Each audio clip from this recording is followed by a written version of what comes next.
Olá! O Em Dia com a Saúde está começando. O tema de hoje, calma, nem tudo é câncer de mama. Para saber mais detalhes, eu converso com uma mastologista que vai nos ajudar a ficarmos mais tranquilas e conscientes.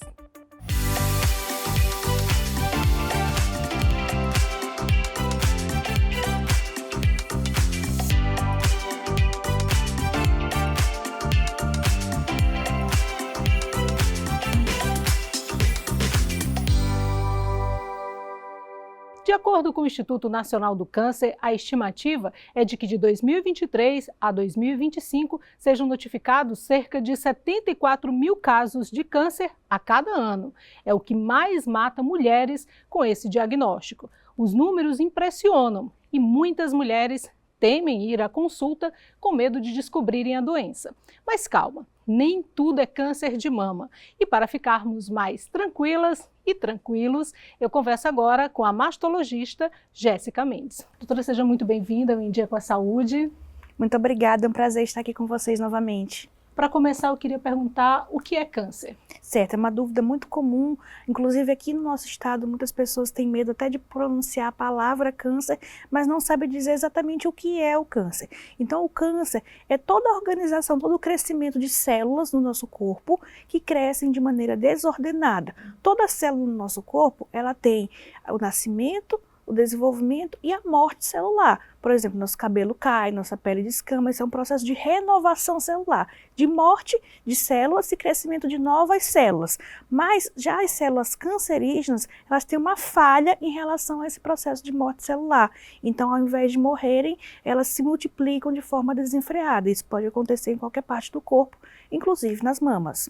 Há como prevenir hábitos de vida, dormir bem, se alimentar melhor, podem ajudar ou o fator genético é muito determinante? Com certeza, os hábitos de vida é o que a gente chama de epigenética. Quando a gente fala de um câncer hereditário, que popularmente as pessoas chamam de algo genético, na verdade a gente está falando de uma menor parte dos cânceres. Em relação ao câncer de mama, por exemplo, Luciana, em torno de 10% apenas são cânceres relacionados com uma herança genética hereditária. Então a maior parte, em torno de 90%, são relacionados com os nossos hábitos de vida, principalmente relacionados com a alimentação, com a atividade física, com o peso corporal e também com outros fatores diversos, como por exemplo a poluição ambiental, o uso de agrotóxicos, né? Então tudo isso interfere com certeza em relação ao surgimento do câncer, o etilismo, o tabagismo também. São muitos fatores. Sim. Doutora, a ultrassonografia, ela é passada para as mulheres desde a ida ao ginecologista, né, a primeira ida, e é frequente, ano após ano. Mas depois tem uma recomendação mais específica da mamografia. Por que tem essa mudança? Certo, é uma pergunta muito interessante porque oficialmente os protocolos atuais que nós seguimos, eles falam especialmente a respeito da mamografia a partir dos 40 anos de idade, para mulheres que não têm casos de câncer de mama na família. Já as mulheres que têm um caso, por exemplo, a minha mãe teve câncer de mama com 45 anos, então provavelmente a filha irá antecipar, já vai fazer essa mamografia 10 anos antes da idade do diagnóstico da mãe, ou seja, a partir dos 35 anos, não 40 anos. Mas por que de uma maneira geral não é recomendada a mamografia para essa mulher tão jovem? A mama da gente, ela é composta de glândula, que é o tecido glandular, e o tecido gorduroso, que a gente chama de tecido adiposo. A mulher que é muito jovem, geralmente ela tem mais quantidade de tecido glandular do que de tecido gorduroso, que é o que a gente chama popularmente de mama densa. Então, nas mamas muito densas, a mamografia, ela nem sempre consegue visualizar tão bem algumas alterações. Já a ultrassonografia conseguiria ver melhor. Então, como um exame de rotina para uma mulher muito jovem, às vezes a ultrassonografia ela seria mais interessante nesse sentido. Mas, mesmo assim, em alguns casos, pode ser que precise na mulher jovem. E após os 40 anos, seria só mamografia? Não necessariamente. Se essa mulher ainda assim, mesmo após os 40 anos, tiver uma mama muito densa, a ultrassonografia ela seria complementar. E é muito importante isso porque os laudos desses exames são distintos. O laudo da mamografia não necessariamente vem correlacionando com o laudo da ultrassom.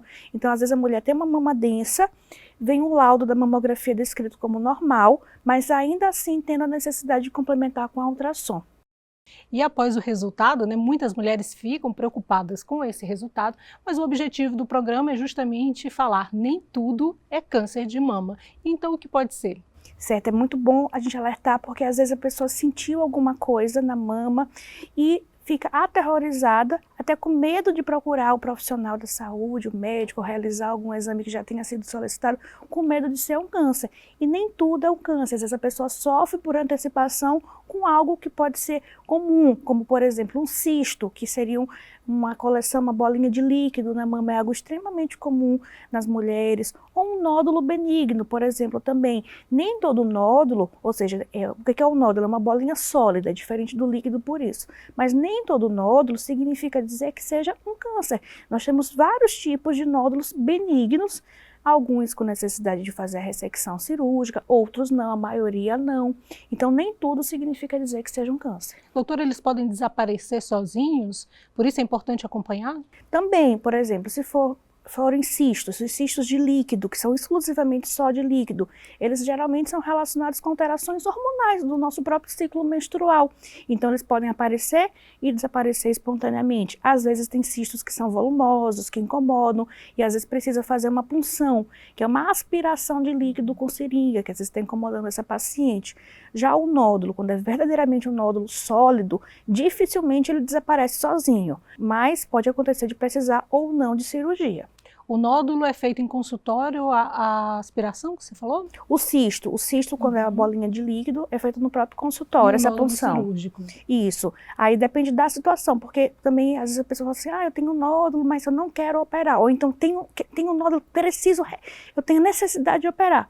Não necessariamente, aí vai ser realmente algo individualizado, caso a caso. Provocam dores, provocam outros incômodos? Sim, principalmente se for uma lesão mais volumosa, que é uma das questões que indica ou não uma abordagem mais invasiva, o incômodo em relação que esse paciente sente. Essa recomendação de ir a cada ano ao ginecologista, ao mastologista e fazer um check-up, isso se deve ao fato de que pode ter uma evolução muito rápida, tanto do câncer quanto de um nódulo, de um cisto, é por isso? Sim, também. A gente fala que anualmente seria o período ideal para que uma mulher realize seus exames de rotina, então eu fiz ano passado, será que esse ano realmente eu preciso fazer? Nesse período de 12 meses, pode ter o surgimento de alguma coisa diferente, então realmente é recomendado.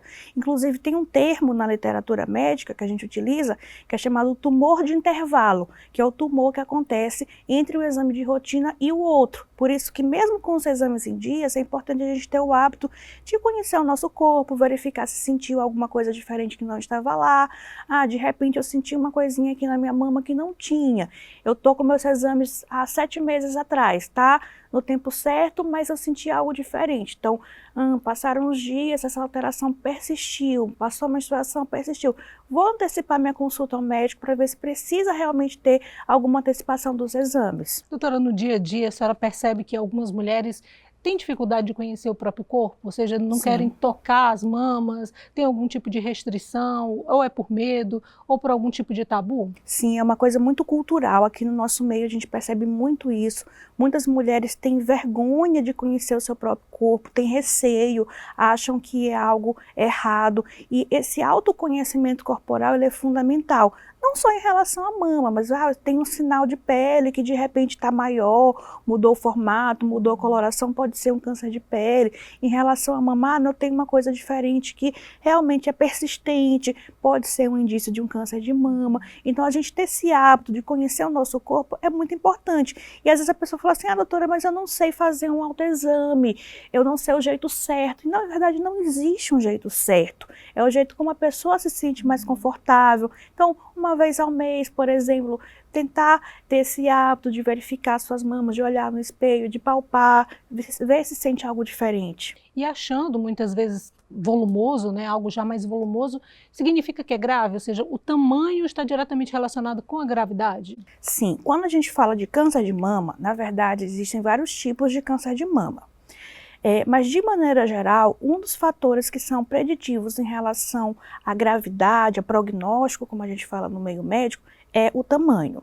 Então, assim, claro que o quanto antes a gente fizer esse diagnóstico, melhor para essa paciente, porque as chances de cura vão ser muito mais altas. Então, se a gente faz um diagnóstico, por exemplo, Luciana, de um tumor abaixo de 2 centímetros, as chances de cura, elas podem chegar a 95%. Então, é uma chance muito alta. Mas, infelizmente, é a menor quantidade de pacientes que a gente faz o diagnóstico no consultório tem esse tamanho de tumor, justamente por uma falha nessa autopercepção corporal, mas principalmente a falha da realização dos exames de rotina. A gente tem uma estimativa aqui no Brasil de aproximadamente apenas 25% das mulheres realizando a sua mamografia de rotina. A ida ao ginecologista ainda não é para todas, infelizmente, né? Muitas mulheres deixam de ir, ou depende de um sistema público de saúde que não é tão rápido, não é tão eficiente, mas geralmente as mulheres chegam a uma consulta com um mastologista, por uma indicação de uma ginecologista, ou elas procuram já ir diretamente? A gente tem tido muitos avanços em relação aos sistemas de saúde, em relação a especialmente essa questão.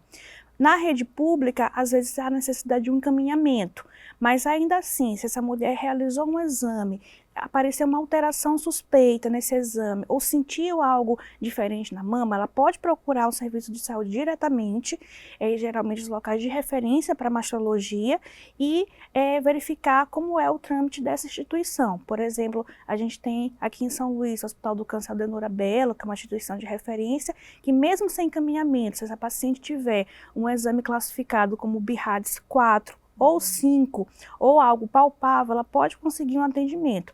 Para quem não sabe, essa classificação BIRADS que eu estou falando é uma classificação que todo exame da mama, na conclusão, no final do laudo, possui essa classificação. Então, se esse exame tem uma classificação 4 ou 5, é algo que deve ser avaliado porque pode ser suspeito de câncer. E não esperar só o Outubro Rosa para procurar por ajuda médica, né? Com certeza, assim, esse cuidado ele deve ser continuamente, durante todo o ano. Doutora Jéssica, homens também têm câncer de mama. E a procura? Se já é difícil procurar o urologista e fazer aquele check-up, vão ao mastologista com frequência? Esse tabu é maior ainda. Sim, o diagnóstico de câncer de mama, ele é possível nos pacientes do sexo masculino. Ele é mais raro, com certeza. Atualmente eu tenho pacientes masculinos com câncer de mama e uma coisa que a gente observa como sendo algo comum desses casos é que são pacientes que, quando diagnosticados, a lesão já está mais avançada. Ah, eu senti realmente algo diferente na mama, ou mamilo que repuxou para dentro, ou algo que ficou um aspecto mais endurecido, mas que pensou-se que, eu bati isso aqui numa porta e ficou inchado, inflamado, porque eu estou mais gordinho, essa mama ficou maior. Então, geralmente, para chegar a um diagnóstico de fato, já é uma lesão mais avançada. Então, é possível e sim, o mastologista não tem problema atender pacientes do sexo masculino, não é uma especialidade exclusivamente da população feminina, não tem que ter medo, não tem que ter receio, porque a gente está lá para ajudar. Também pode ter cura o câncer de mama na população masculina. No caso dos transexuais que estão fazendo uso de hormônios, também não estão livres de ter câncer de mama, né? Sim, hoje em dia nós temos inclusive protocolos em relação à população trans, tanto em relação a mulheres trans que fazem uso de hormônios femininos, ou utilizaram ou não uma prótese de silicone, ou também em relação aos homens trans que fizeram ou não uma cirurgia de mastectomia. Então, esses homens trans que não fizeram cirurgia de mastectomia, eles devem sim realizar o exame de mamografia como as mulheres cis. Já os homens trans que fizeram uma cirurgia de mastectomia, ou seja, que não tem mais tecido glandular, a palpação, o exame físico do médico seria o mais importante. Então, essa questão da utilização hormonal nesses pacientes é algo que deve ser avaliado com cautela pelo profissional, mas que não impede que tenha esse acompanhamento pelo médico. Perfeito. Muito aprendizado nesse primeiro bloco. Nós vamos para um rápido intervalo, voltamos já já com mais Em Dia com a Saúde.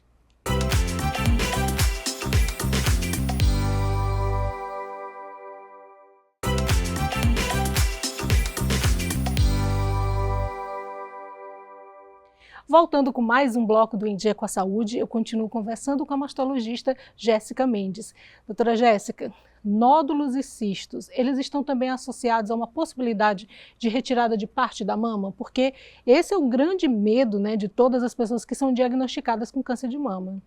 Os cistos, quando eles são puramente só de líquido, geralmente nem precisam de um procedimento cirúrgico. com raras exceções. Geralmente o cisto, quando é só de líquido, às vezes precisa de uma punção para aspiração. Já os nódulos, mesmo sendo benignos, vai depender de uma série de características, inclusive em relação ao tamanho. Então, o mais comum é que os nódulos benignos sejam pequenos, mas nós temos alguns tipos de nódulos benignos, ou seja, que não são cancerígenos, mas que ainda assim crescem de forma mais rápida e ocupam um volume maior da mama. Então, às vezes, mesmo sendo nódulo benigno, pode precisar de uma cirurgia mais ampla, mas muito dificilmente isso vai progredir para uma retirada total da mama por uma lesão benigna.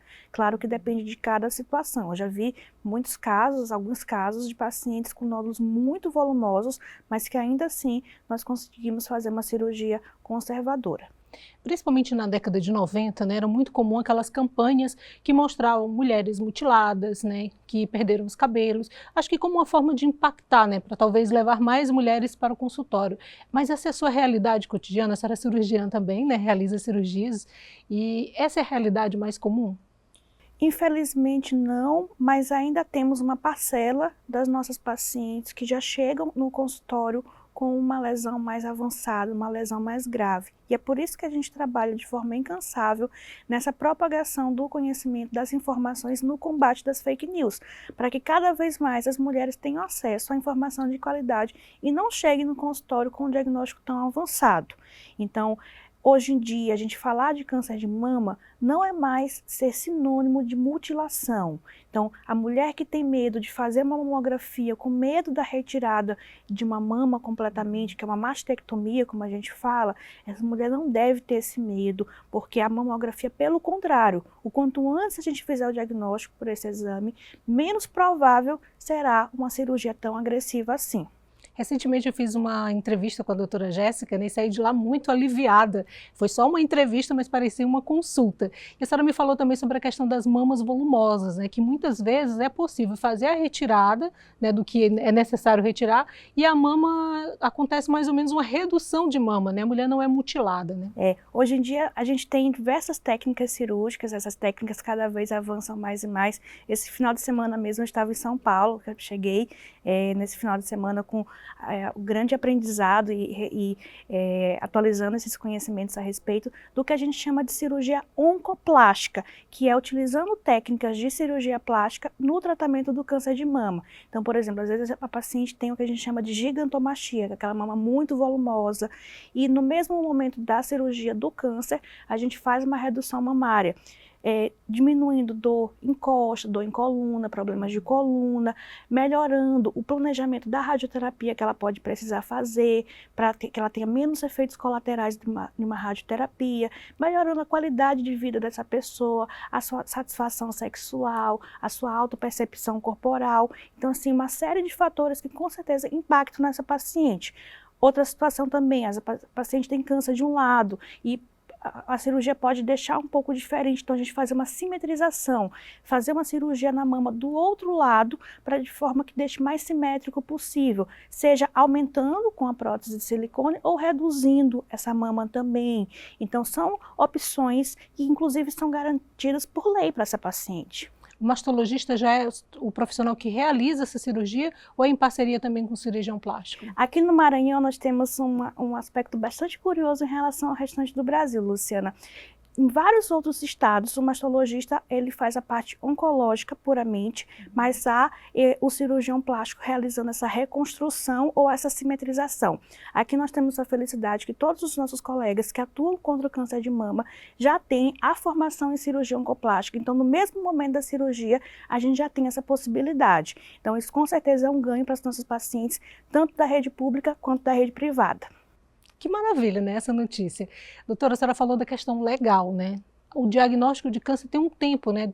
O diagnóstico, o tratamento e a reconstrução mamária. Tem um tempo específico para isso garantido por lei, né? Sim. A gente tem muito a questão da lei dos 30 dias e da lei dos 60 dias também, que é desde do diagnóstico pela biópsia, para início desse tratamento.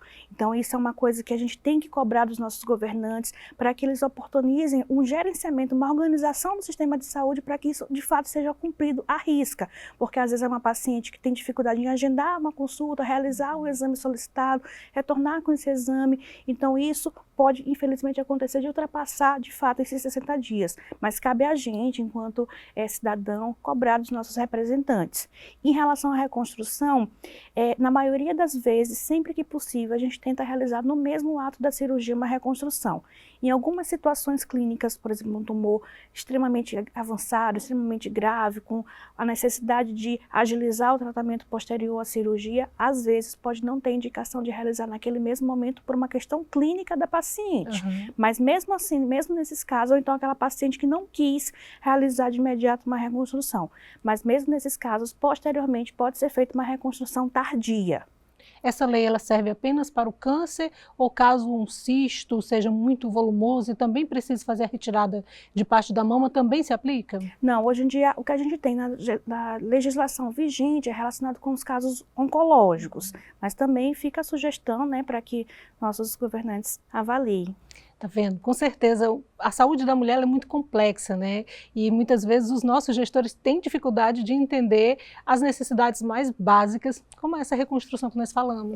Eu também estou na Sociedade Brasileira de Mastologia, na nossa regional do Maranhão. E recentemente nós levamos para a Assembleia Legislativa aqui do nosso estado uma proposta de projeto que está sendo estudado, que com certeza vai beneficiar a nossa população, que é relacionado com o acesso dessas mulheres com câncer de mama a um teste genético. É muito comum a gente lembrar daquela atriz Angelina Jolie, que teve uma situação que a mãe dela teve um caso de câncer, ela não teve o diagnóstico de câncer, mas um teste genético mostrou que ela tinha uma chance muito alta de mais de 80% de desenvolver um câncer, e com isso ela teve acesso a uma cirurgia que reduziu em mais de 90% esse risco. Então esse é um tipo de exame que infelizmente nós não temos disponíveis ainda na rede pública. Alguns estados, como por exemplo Goiás, eles conseguiram realizar uma lei estadual e algumas pacientes lá estão tendo acesso, e a gente está tentando reproduzir isso em outros estados, inclusive aqui no Maranhão. Que chegue logo, né? Doutora Jéssica, quimioterapia, radioterapia, cirurgia, essa tríade, ela necessariamente precisa acontecer na vida da paciente que tem um diagnóstico de câncer, ou uma coisa não está necessariamente linkada com a outra? Eu gosto muito de usar uma expressão que não é uma receita de bolo. Por exemplo, tem paciente que começa tratamento com cirurgia, tem paciente que começa com quimioterapia. Tem paciente que precisa de uma cirurgia menor, tem paciente que precisa de uma cirurgia maior. Tem paciente que precisa da quimioterapia, de um tipo específico de quimioterapia, tem outra que não precisa. Então vai depender de cada caso. Mas, por exemplo, se for um diagnóstico inicial, como a gente falou, aquele tumor que não é palpável, que é uma lesão que foi encontrada num exame de rotina, no exame de rastreio, a chance dessa paciente precisar de uma cirurgia mais agressiva e de um tratamento medicamentoso mais agressivo, como a quimioterapia, é muito menor. Então, além dos impactos físicos, também os impactos psicológicos serão menores para essa paciente e também um custo menor para o sistema de saúde. Então, investir em rastreio mamário também é economizar no gasto de saúde desse governo, entendeu? Perfeito. Apesar de termos aberto um parêntese para falar de câncer, até mesmo para conscientizar e fazer um comparativo com as outras coisas que nós estamos falando aqui, mas eu queria retomar um pouquinho o que não é câncer, né? A questão da menopausa, a pré-menopausa, já provoca uma sensibilidade na mama da mulher? É uma pergunta muito interessante, porque o nosso dia a dia do consultório, e às vezes aquela mulher sentiu algo diferente nesse período da menopausa, da pré-menopausa, e ela fica até alarmada, com medo de isso ser um sintoma de um câncer. Então, é um período da vida que ela tem uma grande flutuação hormonal, às vezes a mulher não parou de vez de menstruar, mas menstruei um mês, passei 4 meses sem menstruar, depois sangrou de novo. Então, é um processo que ocorre de forma um pouco mais lenta. E nesse período, essa flutuação hormonal também impacta as mamas, assim como impacta outras partes do corpo.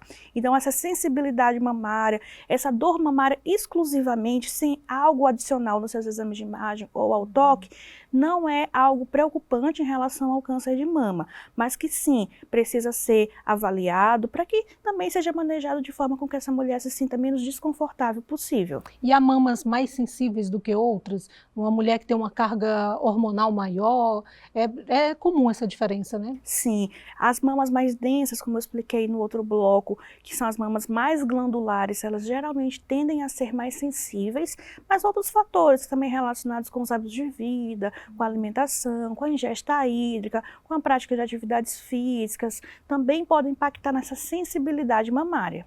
Para quem tem mania de ficar lendo o resultado do exame, aparece lá lipoma, mastite, displasia mamária, já fica assustado, mas tudo isso é normal de aparecer, é cotidiano, é grave? Fala um pouquinho para mim.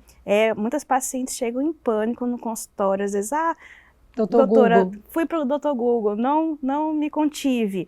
É bom, mas a gente sempre tem que ter um filtro em relação a onde pesquisar essas informações, sempre pesquisar em fontes oficiais, como o próprio site da Sociedade Brasileira de Mastologia, que é uma fonte confiável, porque infelizmente a gente tem muitos sites sem um embasamento científico real. Então assim, se eu ler essa palavra lipoma, geralmente é um nódulo de gordura, pode ser volumoso ou não, então a conduta vai realmente depender do tamanho, das características. Uma mastite, geralmente relacionada com uma infecção de mama, que pode acontecer tanto na mulher que está amamentando, mas também na mulher que não está amamentando. Aqui no Maranhão a gente tem muitos casos de mastites que não são relacionados com a lactação, mas que na maioria das vezes não tem relação com algo maligno. E também você falou da displasia mamária, eu queria frisar um pouquinho sobre esse termo, que é um termo que muitas pacientes chegam no consultório. Doutora, é porque eu tenho displasia mamária há vários anos, né? Então assim, não fique em pânico, não tenha medo. Na verdade, ao pé da letra, esse termo displasia mamária a gente não utiliza mais, apesar que muita gente ainda utiliza. O que seria de fato essa displasia mamária?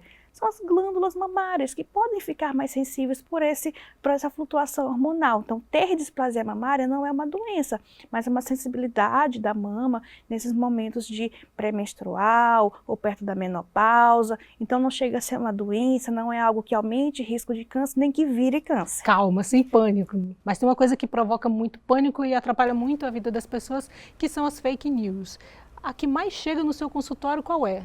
Nossa, é um trabalho que a gente tem diário para combater essas fake news, para desfazer essas informações erradas, tanto nos atendimentos no ambulatório, do consultório, mas também nas redes sociais, porque eu acho que os profissionais devem levar adiante informações de qualidade. A mídia também, os meios de comunicação, é muito bom quando a gente tem essa oportunidade, porque a gente atinge o maior número de pessoas, e são muitas fake news relacionadas à mama, mas eu acho que atualmente a campeã são as fake news relacionadas à mamografia. Que a mamografia causa câncer, que a radiação da mamografia é cancerígena, que não deve realizar mamografia, e você vê vídeos de pessoas que demonstram um conhecimento, que tentam ser muito convincentes, né? São muito persuasivas realmente, então você fica até, se você não tem aquela informação de outro profissional, você fica até incrédulo e até questiona, será que realmente eu preciso fazer? Eles são muito convincentes. Então assim, procurar fontes oficiais, com certeza os médicos especialistas nessa área não iriam indicar um exame caso ele fosse algo não indicado. Então existe uma periodicidade para realizar mamografia, existem estudos científicos por trás disso, essas informações não são criadas de formas aleatórias por mim ou por outro profissional isoladamente, mas a gente segue realmente a ciência. Então a ciência ela salva vidas, a mamografia é um exame que ela pode salvar muitas e muitas vidas. É o exame que todos os estudos falam que com certeza diminui o número de mortalidade por câncer de mama. Uma verdadeira aula sobre saúde da mulher. Queria pedir um finalzinho, né? Tem mais alguma informação que a senhora queira acrescentar? O programa está chegando ao fim. Agradecer aqui o convite de vocês, parabenizar por valorizar esses temas tão importantes relacionados à saúde de um modo geral, mas também deixar o recado para o pessoal que está em casa, não ter medo, não ter vergonha de procurar um profissional de saúde. Tenho dificuldade, pode ir no posto de saúde, ter esse primeiro atendimento com o médico clínico da unidade básica de saúde. Se você tem acesso a um especialista, não ter medo também de ir ao especialista, não ter medo de ir ao mastologista. Tem muitas pessoas que falam assim, doutora, eu quero não precisar da senhora. E na verdade o mastologista não está aqui para tratar só do câncer, está aqui para ajudar na saúde das mamas de um modo geral. Então fica esse alerta para vocês, se cuidem, conheçam o seu corpo, realizem seus exames de rotina e levar adiante essas informações para outras pessoas, para a gente cada vez mais combater as fake news e reduzir o nosso número de mortalidade pelo câncer de mama. Obrigada mais uma vez pela sua presença. Obrigada. O Em Dia com a Saúde de hoje termina aqui. Lembrando que você pode mandar dúvidas ou sugestões para o endereço que aparece aqui na tela. E lembrando também que todos os episódios do Em Dia com a Saúde estão disponíveis no YouTube da TV UFMA. Inclusive tem uma outra entrevista com a doutora Jéssica. No próximo programa voltamos com mais um tema que vai deixar você em dia com a saúde. Até lá!